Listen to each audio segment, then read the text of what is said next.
Hey everyone, you're watching DeProgram or listening to DeProgram with me, Ted Rall, and John Kiriakou. A blurry John Kiriakou. I don't know why I'm blurry. Sorry.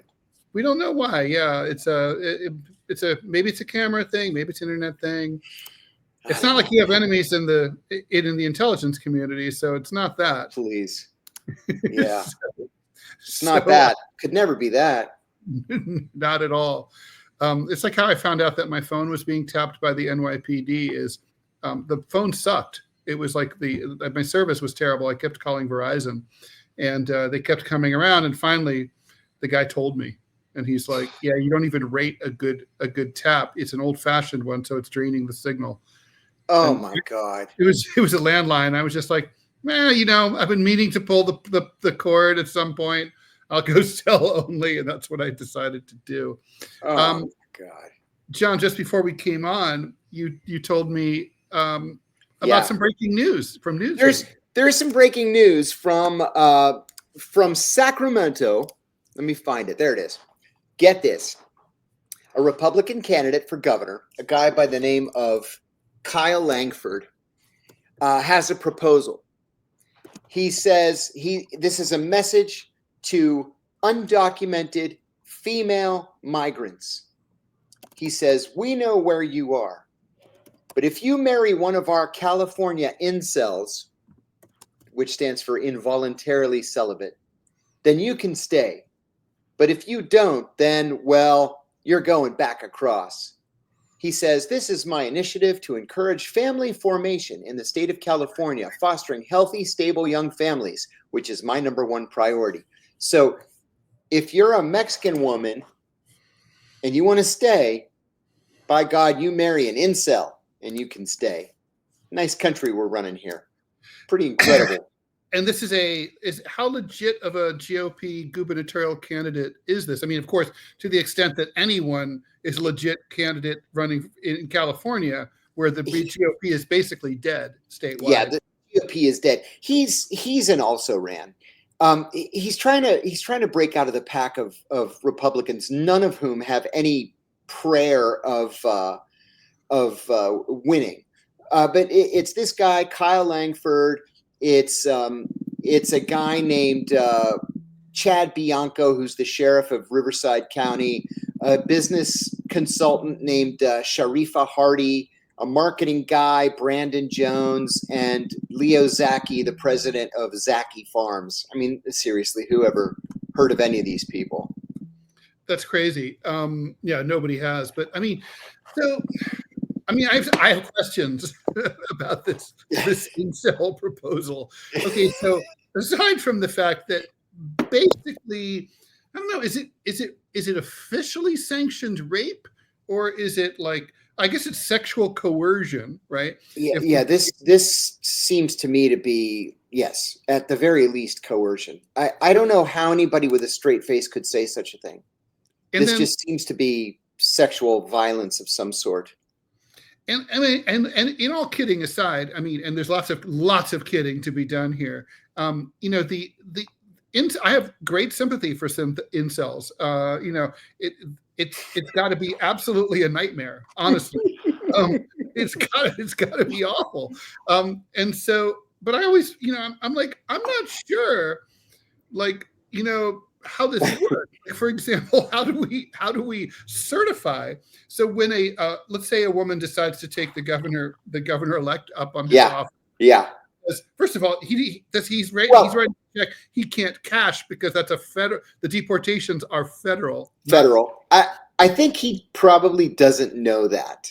Yeah, he probably doesn't. And you made a good point that we had a hearty laugh over, but it's actually a serious point. It's like, are we going to create an incel registration database? Do you carry a membership card in the California incels? I mean, how would this work? And what's to prevent scamming? What's to prevent me from falling in love with a beautiful Latina migrant, and then I'm like, I'm an incel. Yeah, I haven't got paid in forever. Wink, right. Wink. Well, and that's the other thing is, who defines celibate? Is that, a month, a year, 5 years? I mean, what is that? If you're horny enough, a couple hours, it could be like brutal. Exactly. I've been involuntarily celibate for the last hour, and I'm dying here. And just to show you how crazy our politics have become, this was only reported in Newsweek and MSN. That's it. Nobody else even bothered to give it an inch or two of print space. Not even interested. So, I'm really as a journalist myself, I can really argue both sides of this, right? Like, this is so outlandish. This is just clickbait. Let's not give it any oxygen. On the other hand, it's kind of like, it is a statement about when the fringes of the Republican Party are out here. I mean, the fringes go fringier when the mainstream goes fringier. Because the mainstream moves. Exactly. So it's still notable and worth. But the question then is it cyclical? Does the center go back to the center? Or are we going to establish our incel registry, and it's going to be like everybody's going to be cool with it?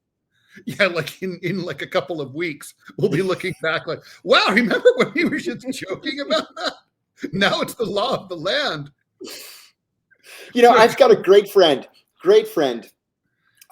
who a decade ago was the dean of the School of International Affairs at UC Santa Barbara. And we were joking about incels at dinner, right? And I said, how humiliating is it that you have this name to describe a group of people, but then the group of people that you're describing adopts the name as something that they're okay with? Like, people say, yeah, I'm an incel. It's because it's being forced on me by society, whatever. And he said, oh, do you remember the incel that killed all those people at UC Santa Barbara? I said, yeah. He said, he was coming after me. I was his dean. What? He said, I hid under my desk for hours. And then finally the police called and said, you can come out now. We killed him. Wow. I was like, oh, that's not funny. No. That's not funny. There's no humor there. Wow. So that's so interesting too. I mean, I was, as I said before, I was kind of thinking sex bots were going to be the solution to incels. I mean, it is true. Why not? I mean, it is actually really interesting, right? There's people who have low sexual currency, and it's kind of like, I mean, I've always thought it was kind of like, in the same way that it's a little weird that whether you eat and have shelter is reliant on whether you have the good luck or not to find work.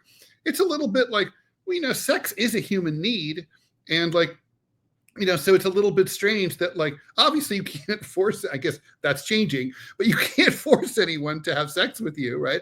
That's for good reason, very good reason. Against the law, and has been for crime ever since crime started. But at the same time, also, if sex is a human need, is it a human right? And do we need to have like a sex brigade that, like, people are drafted and they have to go and service people who are unable to get any sex on their own? Mm-hmm. Or, I mean, sex bots seems to solve the problem maybe in the future, right? But I mean, I don't know. I mean, it's obviously, when you have people going crazy and doing mass shootings, it is a societal problem. We can't just say, like, sucks to be them. You're absolutely right. But you know what, though? We have this puritanical history that runs through the whole history of our country, where sex is dirty and mm-hmm. it should be kept in darkness and can't talk about it.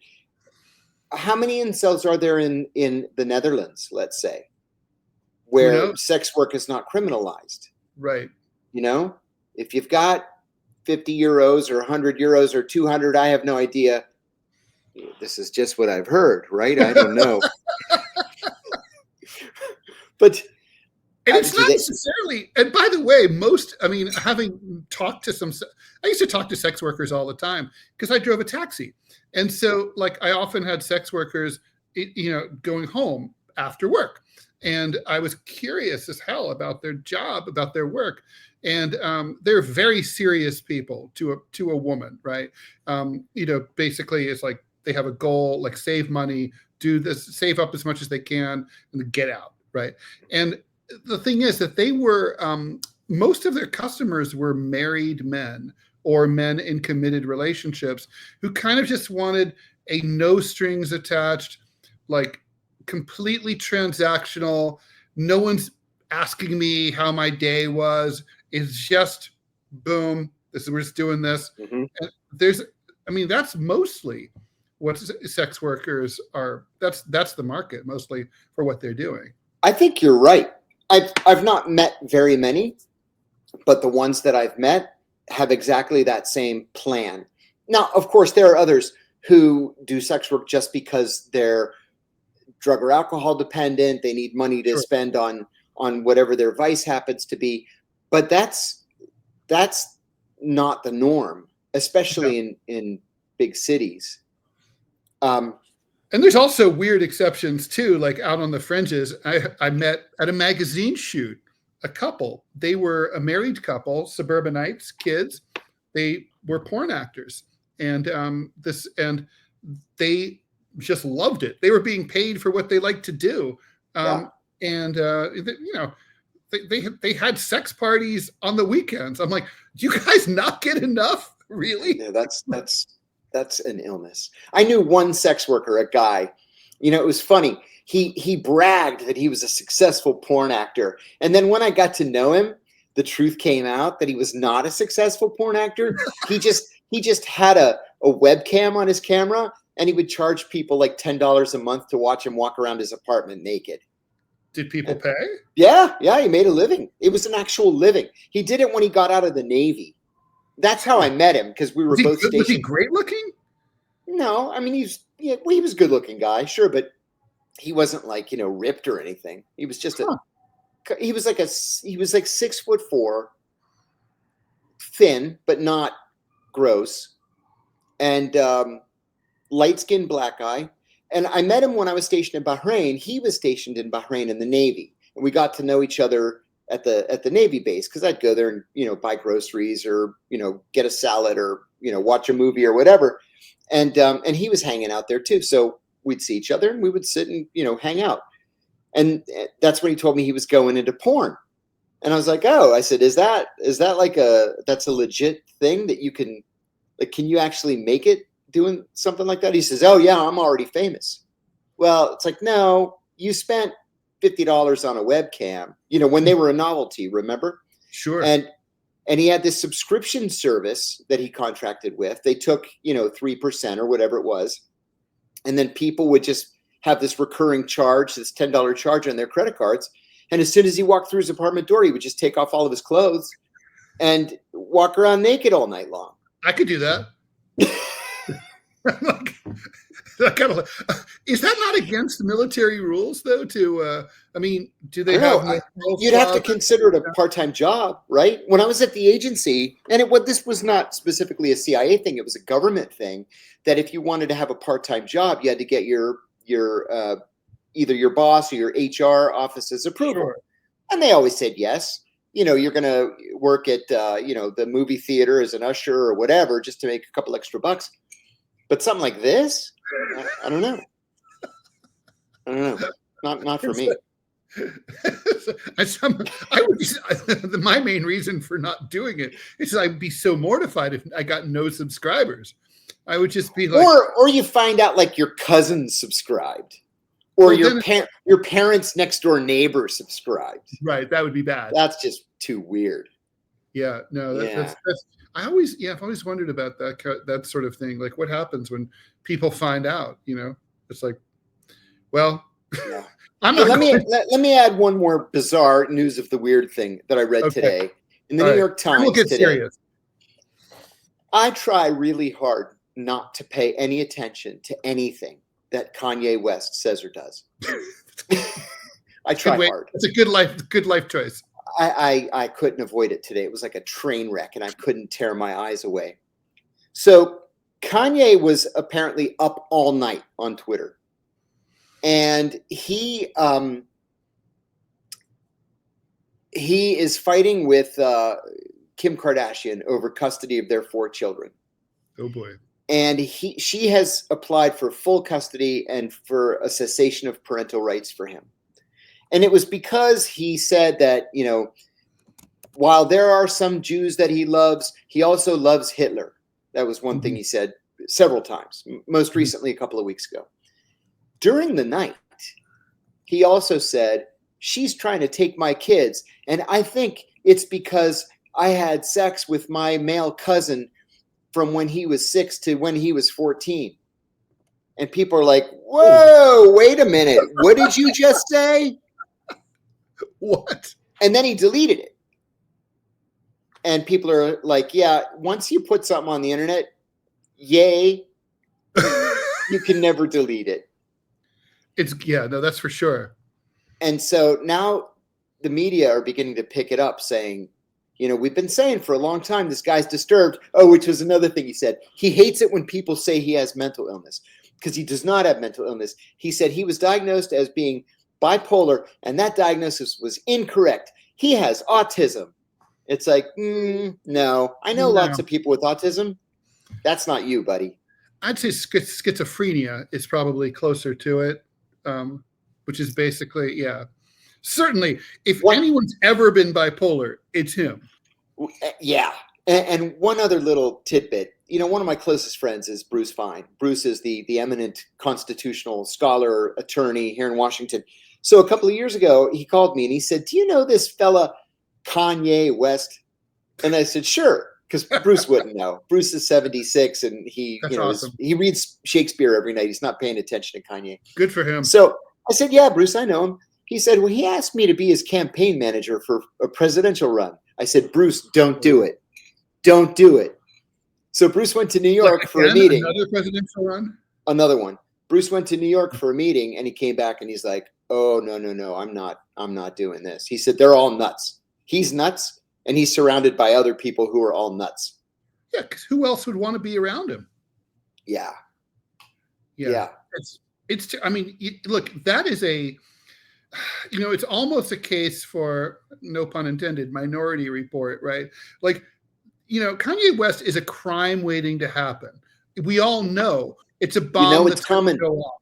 We don't know. We all know it's coming, but we don't know what it's going to be. I mean, it's not like this guy is just going to keep living like this, and then X number of years from now he dies of old age. That's not happening. No, it's like a zit, and it's gonna have to be squeezed sooner or later, and we're coming. It's showing itself. It's gonna need a good squeeze. We need that online doctor, the lady, right? Famous, Dr. Pimple Popper. Squeezer.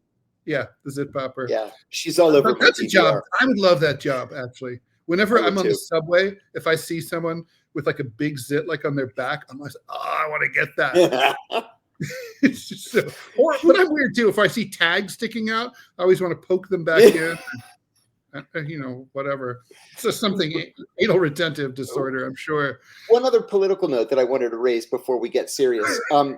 Politico is making a lot the last few weeks about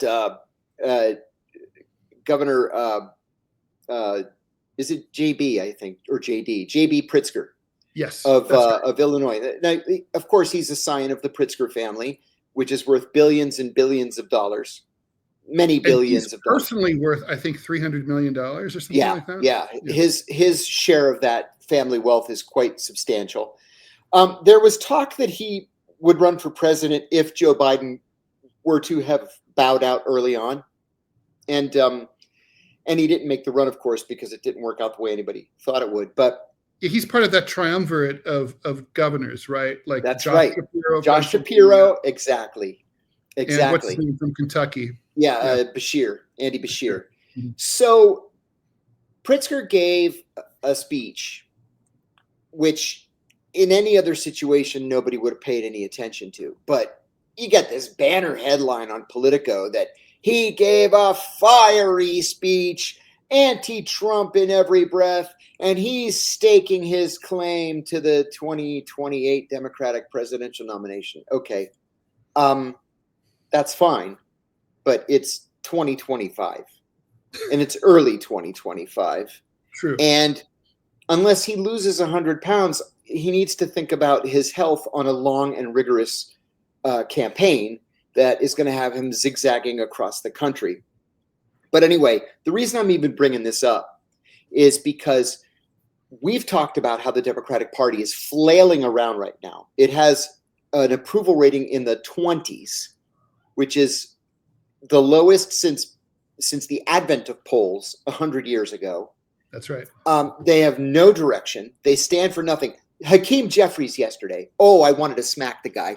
Hakeem Jeffries yesterday announced that he is going to conduct a sit-in on the steps of the House of Representatives to protest the Republican budget proposal. It's like, I wanted to say, you are the House Minority Leader. You are short of the speakership by only 3 votes. And that's how you're going to influence the budget. Sitting on the steps of the Capitol. Like, well, you moron.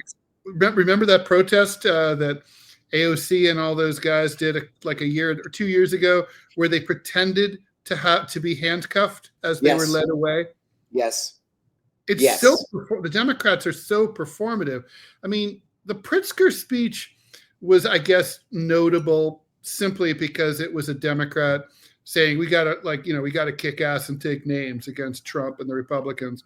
Whoop-de-doo, right? I mean, that's obvious. Yeah, because that's exactly what they should be doing. You don't even have to talk about it or announce it. Just do it. Just do it. And the closest we had so far is Cory Booker, talking to an empty hall for 25 hours. And but basically, the Democrats, they don't seem to understand what resistance looks like.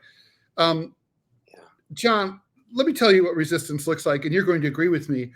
That judge in Wisconsin who has just been arrested by the DOJ, by the FBI, right, for trying to sneak out an illegal immigrant who was being tried on unrelated domestic violence charges, and ICE showed up as they haunt all these courthouses all over the country. She took umbrage at that. She, like many other jurists, she thinks it's a bad idea to do that because then undocumented people won't show up to the courts, and even for minor matters. And there's been Law and Order episodes about that.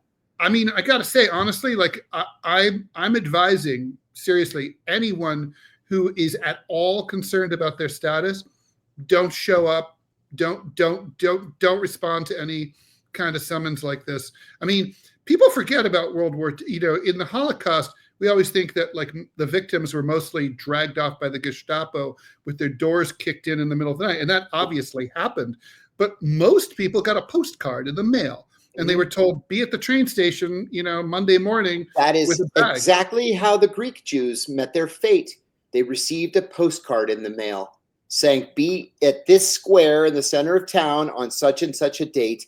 And then they were all just escorted, very nicely, escorted onto trains that went straight to Auschwitz. So, and the people who were, who were disrespectful and said, fuck that noise, I'm not going, their descendants are still alive today, right? Right. So, I mean, I think it's like, you just can't trust it at all. It's, I just thought, but I was like, this is resistance. Also, the governor of Wisconsin issued a directive supporting her and urging and basically giving instructions for how to not cooperate with ICE inside the court system. That's resistance. That's what resistance looks like. Is when you're, there. I thought like the New York Times editorial board got it wrong when they took ICE to task for photographing her arrest. That is the best family photo she'll ever have taken of her. It is honorable. It is beautiful. She held her head up high and she was right. And we should all be proud of her. No court's going to convict her. No, not a chance. This was all for the TV cameras. And it's red meat to the MAGA base. They are loving it. I've seen, I'm gonna say at least a half a dozen clips of Rachel Maddow saying in 2023, nobody is above the law, talking about Donald Trump's trials. And then clips of Maddow, or next to clips of Maddow saying just a couple of weeks ago, you can't arrest a judge. Right. Yeah. Or probably, and then I usually see those clips next to, the news about Hunter's pardon. Right. So, yeah. So it's red meat to the MAGA base. They're loving it, but no judge is going to convict this woman. Democrat, but getting back to Pritzker, Yeah. I think who's going to give red meat? The Democratic base is salivating for some red meat, and they're not getting any. They're not getting any. This constant tacking to the center is just not working.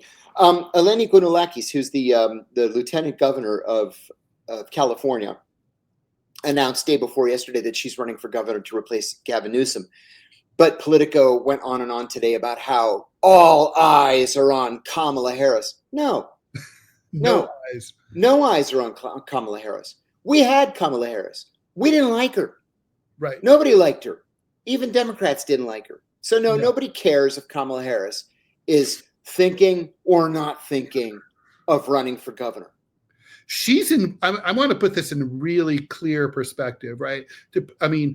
She would be a worse second-time candidate than Hillary Clinton would have been. Totally she had agree. less going for her than Hillary Clinton did. And Hillary Clinton was unpleasant. Yeah.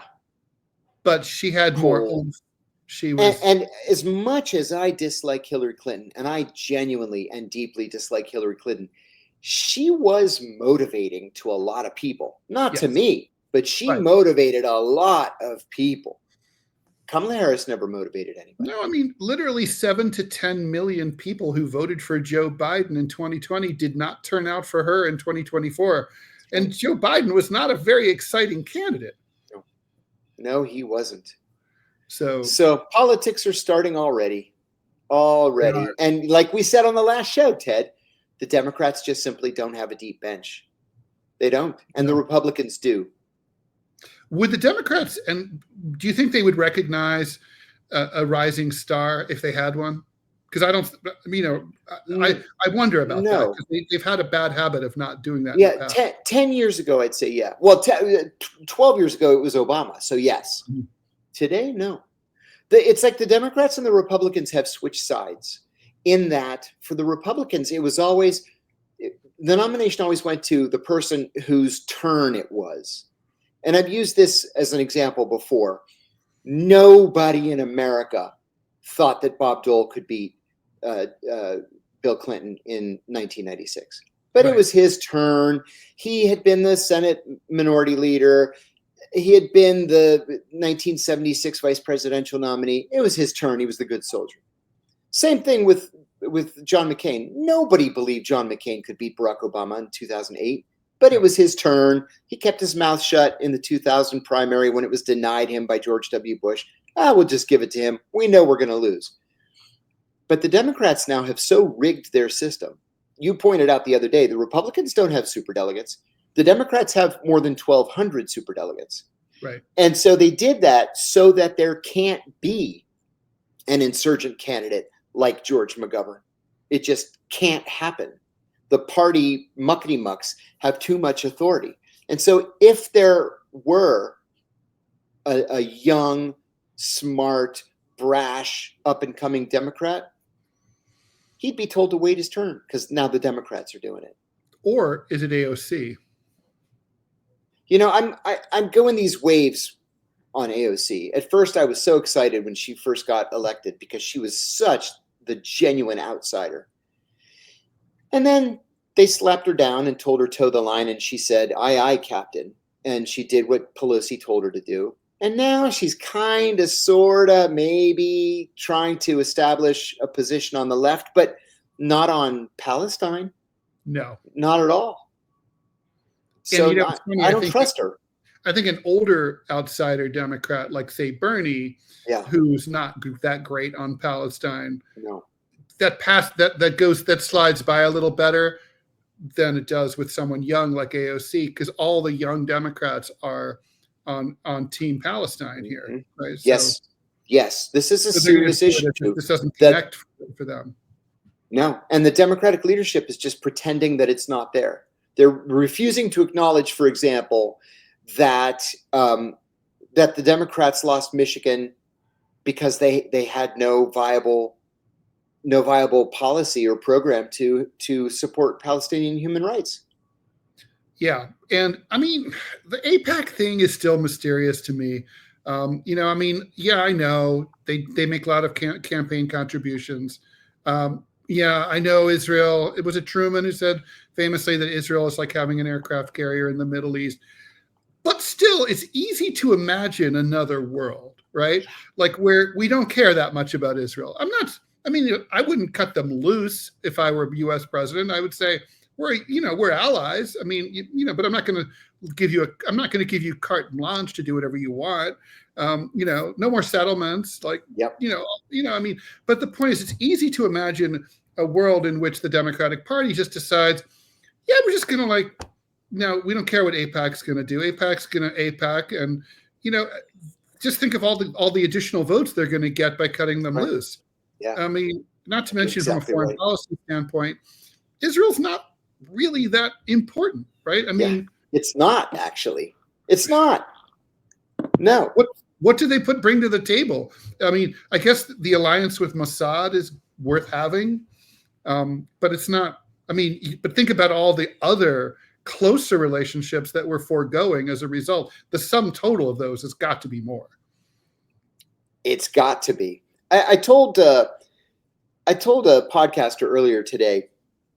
It was a podcast on the Middle East, and I said, my very first overseas tour, I was living in Saudi Arabia, and the Saudis asked us to deliver a message to the Israelis that the Saudis wanted to go into Gaza and build a port, an airport, and an electrical grid, and water desalination plants. And water desalination is very, very expensive, so you have to be able to.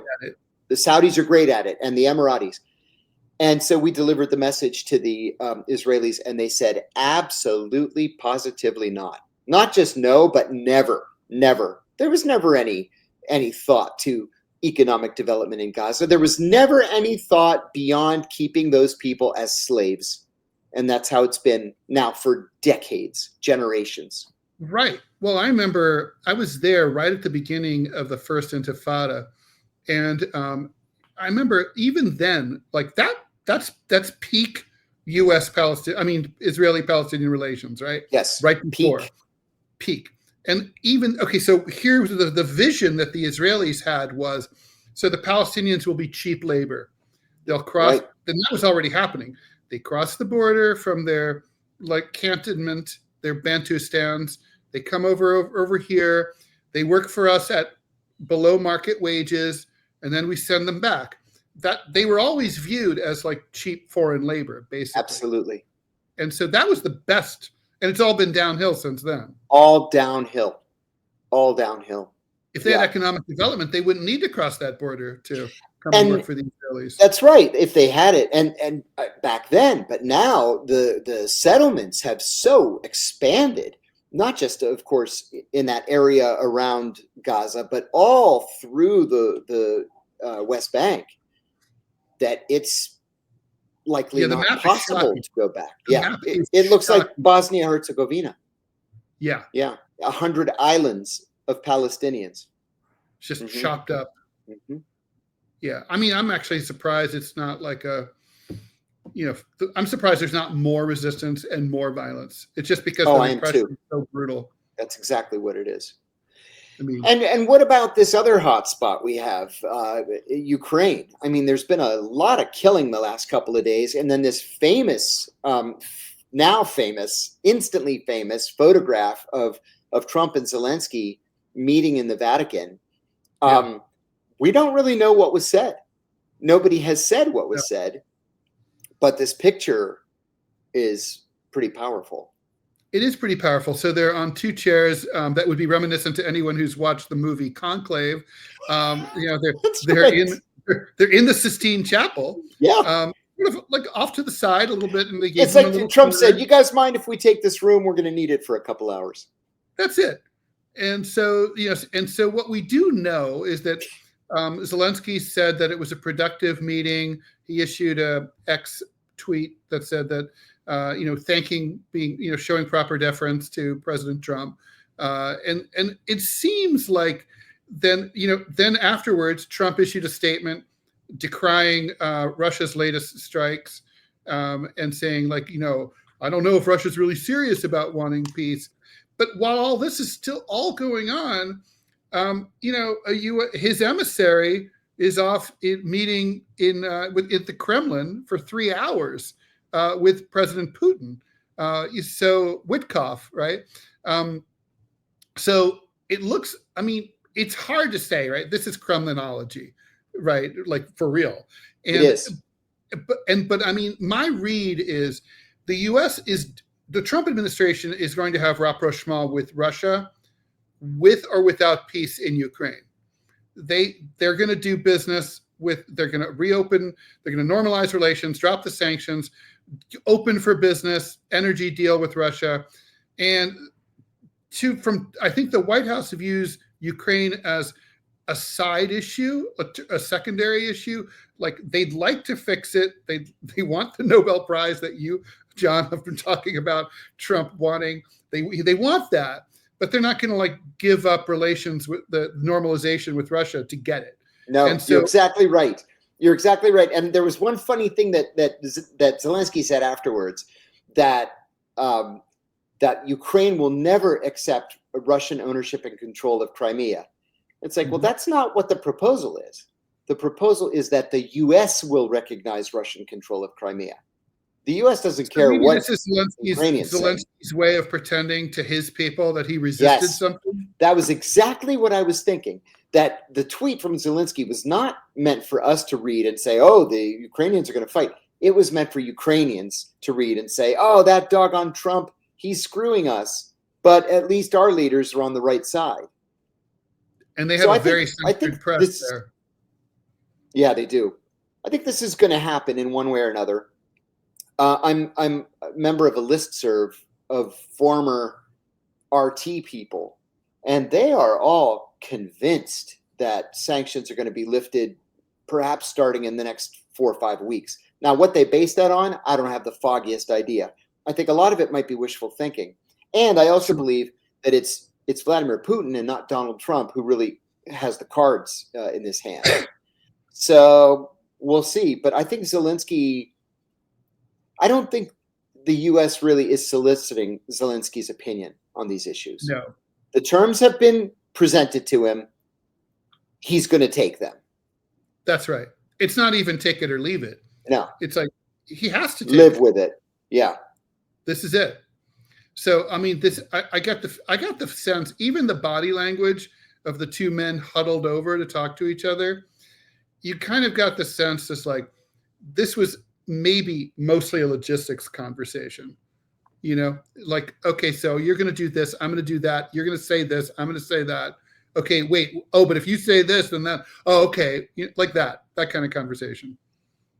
I think that's it. Yeah. And there's not a whole lot Zelensky can do about this. You can. Now, one thing that's happening is I predict it, and I did predict this on one of my other shows when I said, that there would be some kind of Russian statement.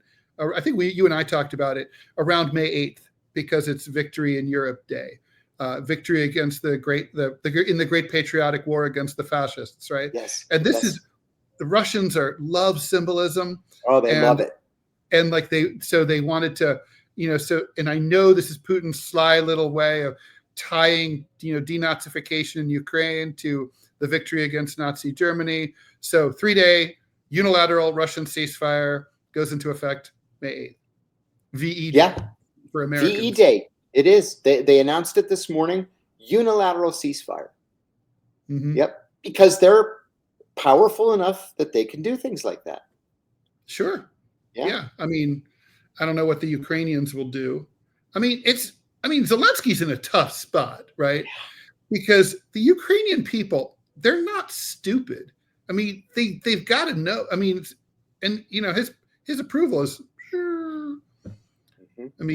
How about this assassination of a Russian lieutenant general in Moscow the other day? They blew up a car bomb. Now another one. Now, this is obviously an act of terrorism, right? Because you're putting civilians at risk. And remember, the generally accepted definition of terrorism is is an attack made for political purposes, meant to instill terror in a civilian population.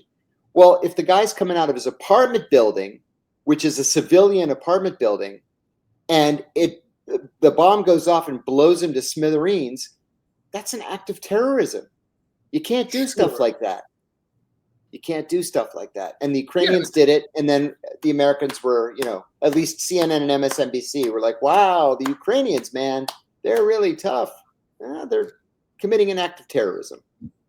Yeah, I mean, so what do you think that was about?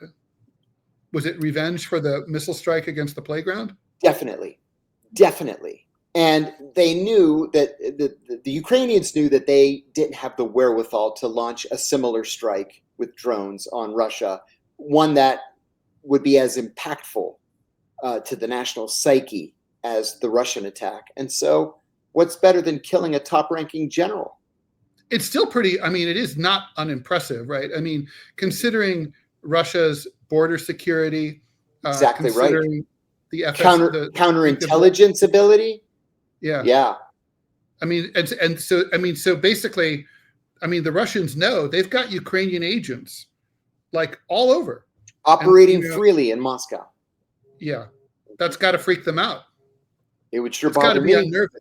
Can you imagine if we were at war, let's say in Iraq, and right over here at Fort Myer, here in Arlington, Virginia, a car bomb went off and killed a general, and the Iraqis took credit. Oh my God! It would be like some kind of national catastrophe, and of course we would launch enough bombs to kill 10,000 people. But nobody's supposed to be really surprised that this happens in Moscow. Like it's go at them, go get them, Ukraine. It still feels like the closing chapters of this conflict, though. I think so too. I think so too. And this ongoing set of talks between the United States and Iran is still ongoing, and by all accounts, positive. I mentioned last time we spoke, Ted, and I said it again this morning on another podcast. I stopped listening to statements coming out of the State Department relative to the talks with the Iranians.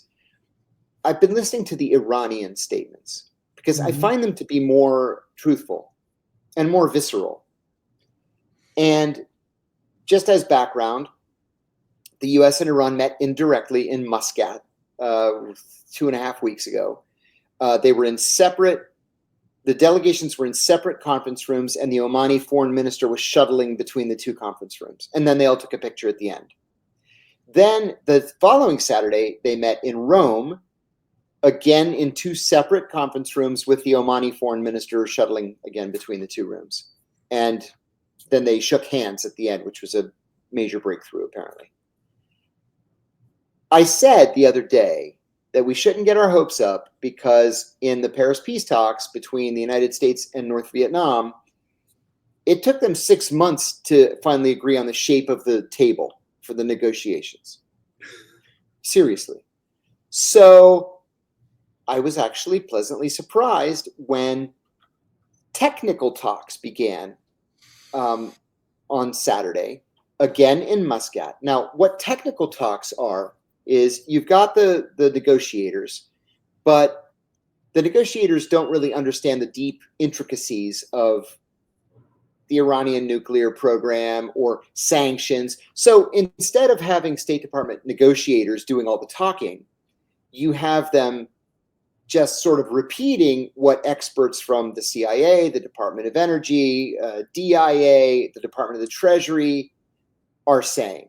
And the Iranians are doing the same thing, where their delegation, of course, has diplomats doing the talking, but behind the diplomats are the scientists and the professors and the technical experts. As soon as these talks finished, Foreign Minister Arakchi, the Iranian foreign minister, came out with a statement that was so positive, I thought maybe I was missing a part of it. Like maybe when I printed it, only the first half printed. But no, that wasn't it. There was no downside to these talks. He said that the Americans treated the Iranian delegation with respect. that the experts engaged each other freely and easily. And while we have a long way to go, he said the road seems to be a clear one. So I said it before, I'm going to say it again. Like Nixon was the only one who could go to China, is Trump the only one who can make peace with the Iranians? And would he be willing to go to Tehran? Well, I would be, if I were Donald Trump, I'd be afraid of getting a missile through the center of my torso. True. But would he be willing to meet in Riyadh?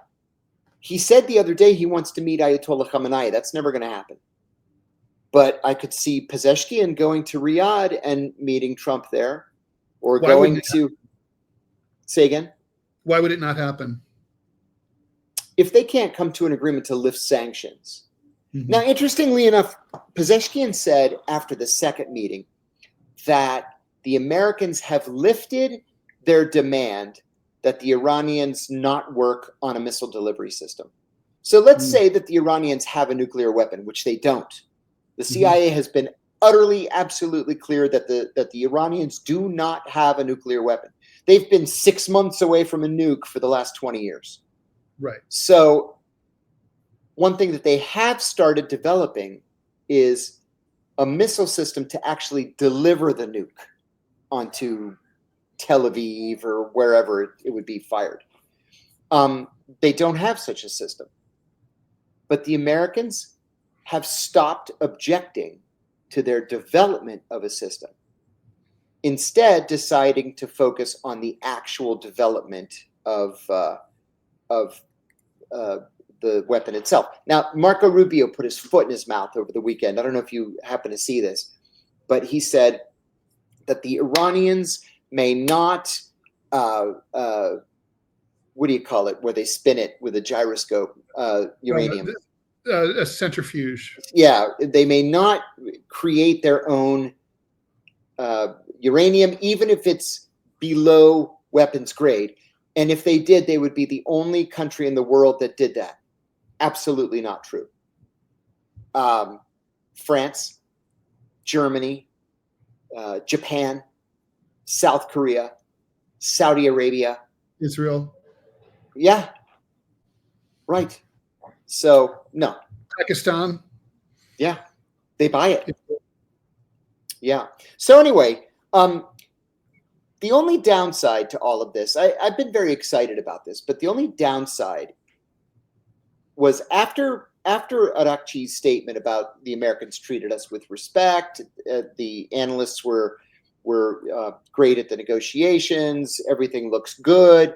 Trump said from Rome that the talks were a success so far. It's still early. I really want there to be an agreement. If there's not an agreement, it's going to be very bad for Iran because we're going to bomb them back into the Stone Age. It's like, why do you say stupid stuff like that? He always does. Yeah, he always does. Just let the diplomats do their thing and just shut up about it. Honestly, he's like, it's our first realtor president. Oh, so yeah, right. Right. I sold my apartment in years ago, and it was on the top floor of the building.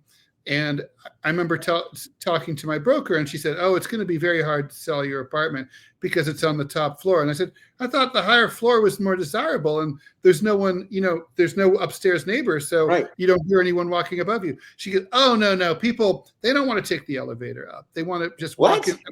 That doesn't sound right to me. That's bull. And then we had the sale, and then at the close, I met the buyer. And so the buyer said, "Oh, so your broker emphasized how it was on a high floor with no upstairs neighbor, highly desirable." And she had been threatening them, like, "This is a really good deal. If you don't do it, like this, they're gonna go with someone else. You got to do it now." Meanwhile, she was threatening me and my ex-wife and saying, the same thing. It's the realtor way, right? Like, basically they just say whatever in order, and they use a lot of bullying and bluster to close the deal, to get the two sides together.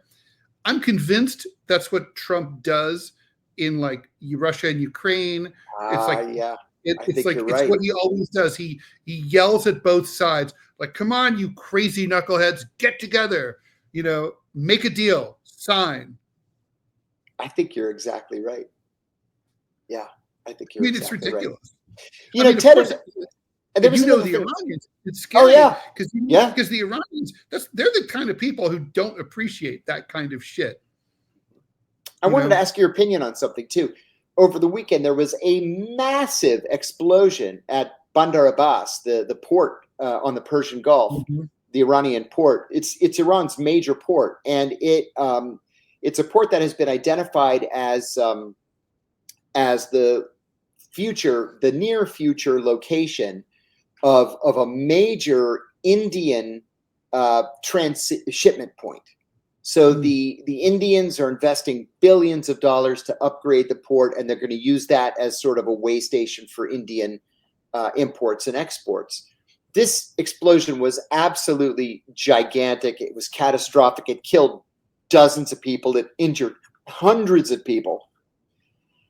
The Iranians said it was an explosion of jet fuel, which had just been offloaded. No. This had Mossad written all over it. And what the exiled, I shouldn't say exiled, because they're not really exiled, the diaspora Iranian blogosphere said all weekend that the Israelis are so upset that Donald Trump turned his back on them and elected to engage the Iranians in talks that they are doing anything to try to scuttle these talks. And the Iranians are not being played because the Iranians are not blaming Mossad or Israel. And you know, the funny thing is, it's not terrorism. It's just one of those things, improperly stored chemicals. Like they said, that's what they said. Look, this happened before. It happened in Beirut. It's not terrorism. Everybody needs to calm down. It wasn't the Israelis. Well, every member of the Iranian public believes it's the Israelis. But this goes to show you how serious the Iranians are in their desire for these talks with the United States to succeed. They will not be duped. Too. Very smart. And it's also really smart because behind the scenes, the Iranians can tell their American counterparts, listen, we know what your Israeli buddies did, but we're letting it go because we are so serious. Yep.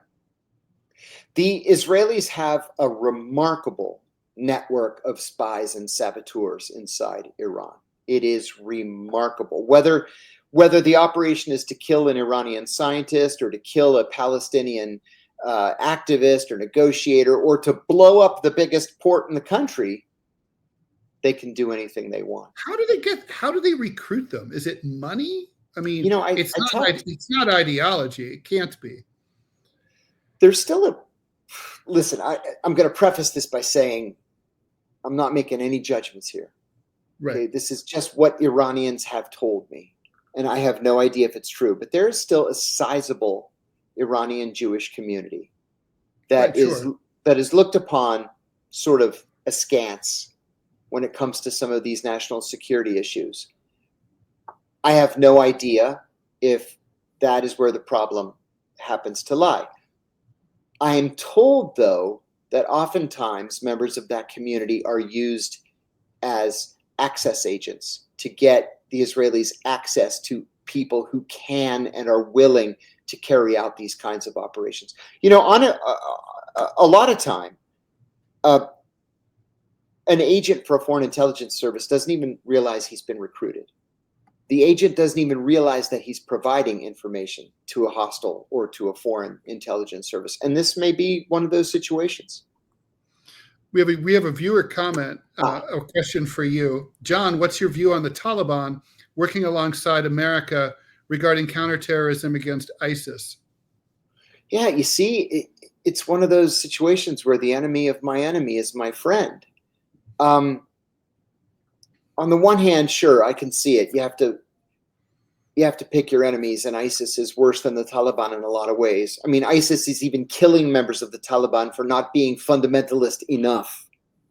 But then at the same time, you find yourself getting into bed with, people like Saddam Hussein during the Iran-Iraq War, or Al-Qaeda in Syria, or the Mujahideen in Afghanistan in the 1980s and 90s that led to both the Taliban and Al-Qaeda.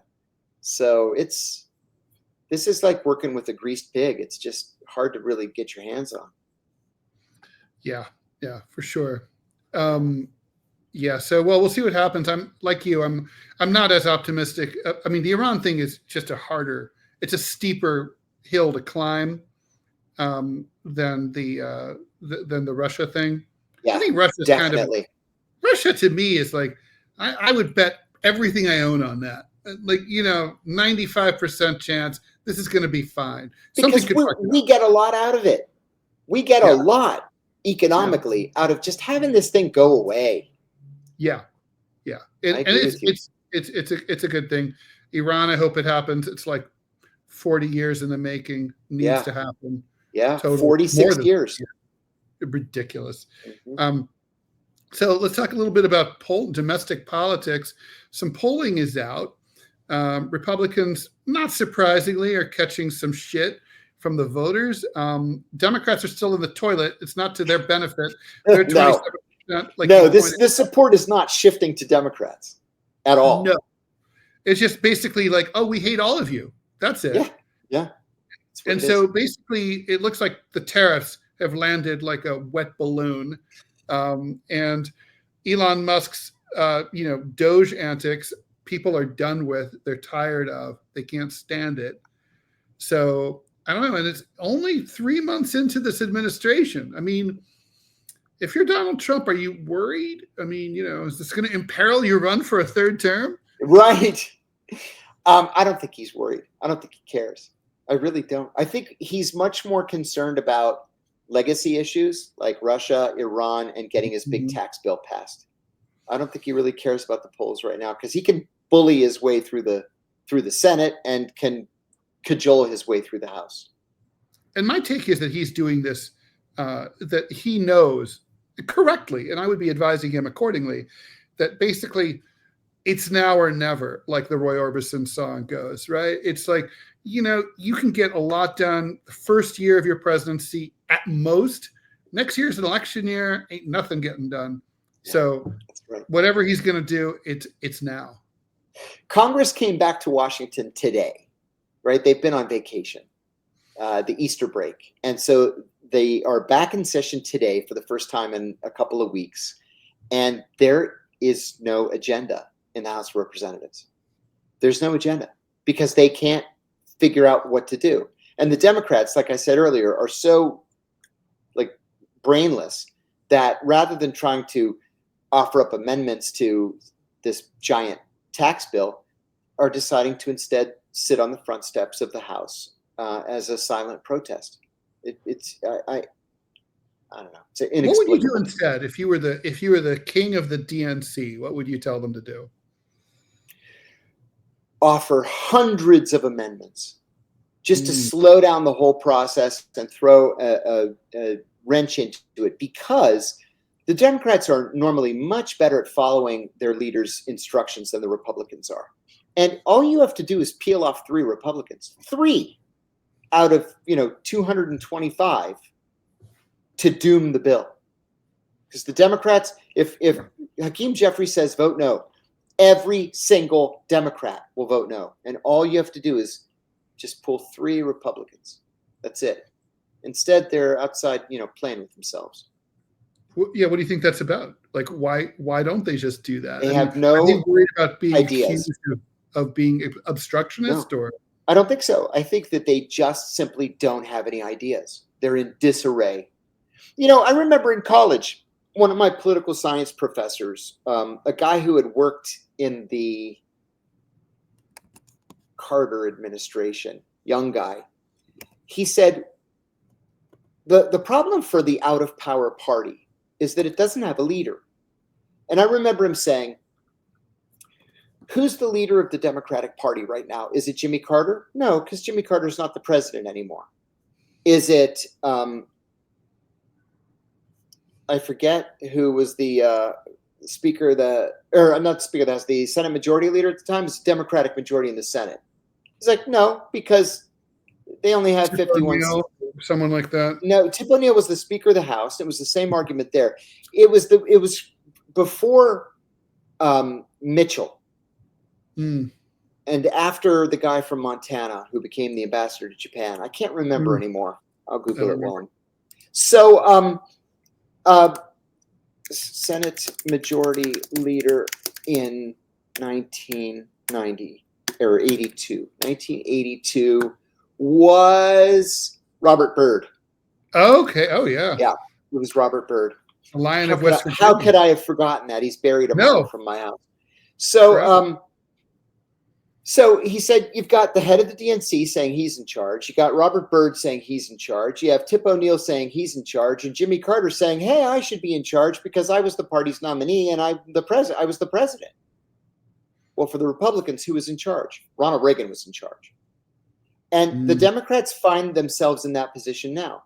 I don't even know who the head of the DNC is right now. It's the guy from North Carolina. I don't remember his name. It's not Chuck Schumer.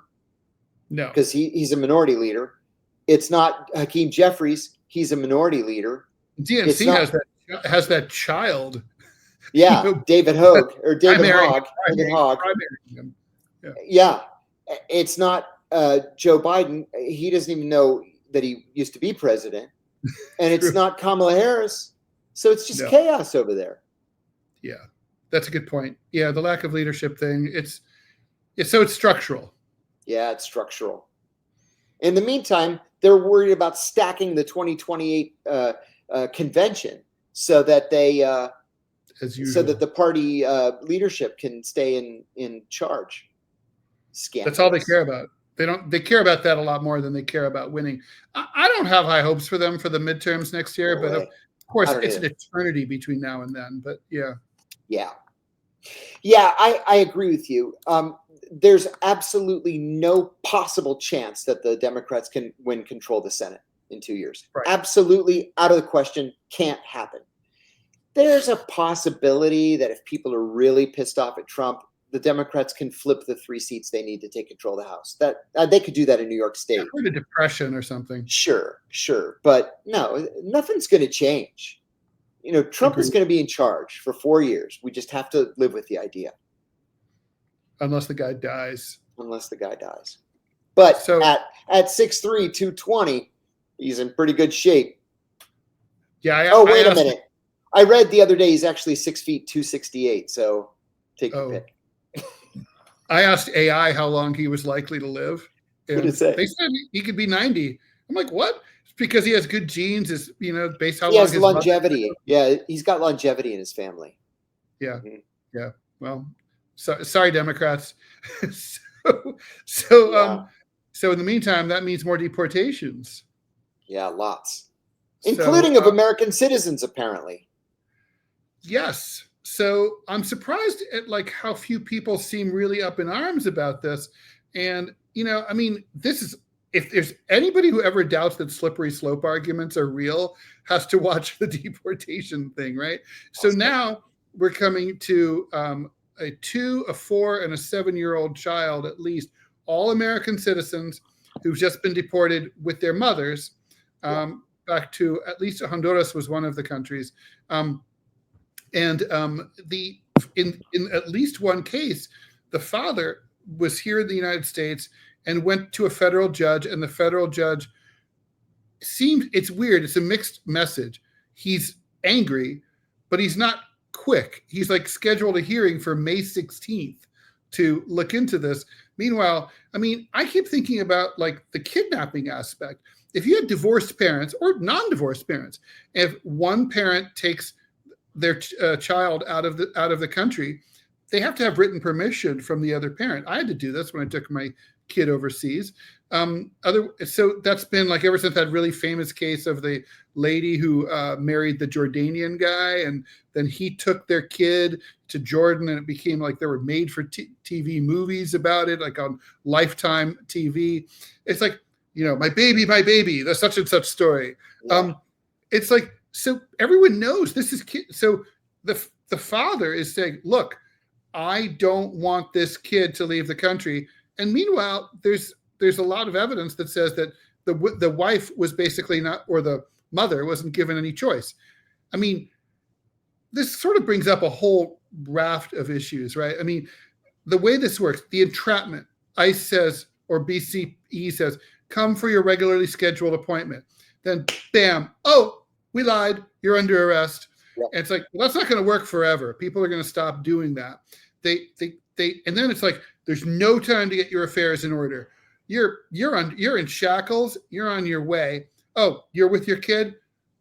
Take your kid with you, or we'll put them in we'll put them into the foster care system. Well, obviously, no one's going to do that. They'll say, "I'll take my kid with me." It's all under duress. This one woman, she was on the phone with her partner, and he was trying to give her the name and contact information for an attorney. ICE terminated the call, so she couldn't talk. And then, so it's all a rush job. Get them out. And then it's like it's de facto, it's the facts on the ground. Oh, well, just like with the El Salvador guy, it's like too late to do anything. That's their game. And these U.S. citizen babies that you're talking about there on the Chiron, these children are 2, 4, and 7 years old. And one of them has dying of cancer. Stage 4 cancer. Yeah. Just and thrown out. And no meds. That's right. That's right. So that's lovely. That's the kind of country we are now. Yeah. And it's not the top story in the news. No. People are becoming desensitized, I think, to a lot of these events, which is exactly what the White House wants to happen. That's the plan. Mm-hmm. If we do multiple things a day, people will just, they just go into, a learned helplessness posture, and they just don't respond anymore. It's just. That's right. That's right. That this is where opposition leadership would be essential. Yes.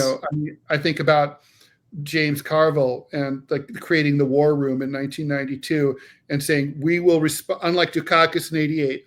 Right. Anytime Republicans shoot something at us, or there's a bimbo eruption with Bill or whatever, we will immediately address it and counteract it like boom. There's no anti-Trump war room. That's right. That's right. What James Carville did was to mandate that every Republican attack be responded to within 2 hours. And that just hadn't been done before. Mm-hmm. And it worked. That and sticking to the issue of the economy. So how come nobody does that anymore? No, because you don't want to offend the trans community. You don't want to offend the Jewish community. You don't want to offend these people or offend those people. Next thing you know, the Democratic Party is not viable. What's next? So they are going to deport a U.S. citizen. They are going to. Oh yeah. Like an adult U.S. citizen. Oh, sure. Yeah. Yep. I mean, that's going to happen. Yep. I mean, Trump's already talked about it. He calls them the homegrowns. The homegrowns. Yes, the homegrowns. He even wants to send to this super prison in El Salvador. It's like, dude, you've never heard. Say again? I did top bunk. Yeah, exactly. And that's going to be like the highlight of your day. Oh, my God. Yeah. Oh, my God. I mean, it's amazing, too, like the photos of these guys all piled to the ceiling and all jammed together. Obviously they can't all lie down at the same time. I mean, it is reminiscent of the Auschwitz photos. I have to interrupt again, too. It just occurred to me. The big arrest here in Washington. They found the guy who stole Kristi Noem's purse.